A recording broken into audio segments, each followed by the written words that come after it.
The gases are mixed inside the flow meter box, pass inside this reservoir balloon, and then through this tube they are brought either just oxygen or a mixture of oxygen and nitrous oxide to the patient's nose through these non-return valves and masks. Once we have placed the mask over the patient's nose, we are going to connect it. The tubes will thus pass behind the patient's head or to the side as the doctor sees fit. When the patient inhales, the balloon tends to deflate. When the patient exhales through these little valves, the gases can only go in one direction.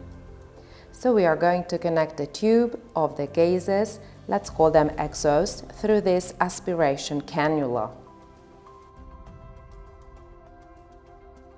to the suction of the dental unit. We have a regular constant flow of gases coming out of the flow meter box, reaching the patient's nose. The exhaled gas, nitrous oxide, oxygen and carbon dioxide are recovered through the suction of the dental unit. We are going to do a bypass between this regulator and the suction of the dental unit. We have different sizes of masks that are provided with the machine. This is the children's mask, this is the adult's nasal mask. The masks consist of a plastic outer shell which can be put in autoclave.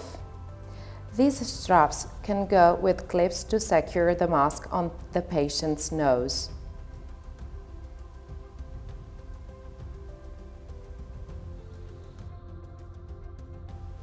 And this pipette that can be oriented depending on how the doctor works.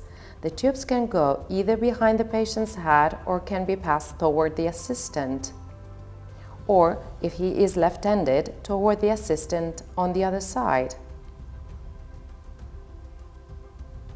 We need these clips to make sure that the mask is placed perfectly on the patient's nose and forehead so that there is no gas leakage. The silicones that come off the mask in this way can be put in autoclave and can be replaced. We supply them in 2 different sizes together with the mask. Easily to position, it is a very soft silicone that adheres perfectly to each patient and prevents dispersion.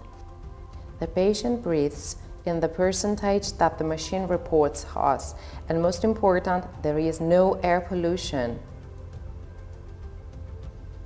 When the patient exhales and we recover the excess gases through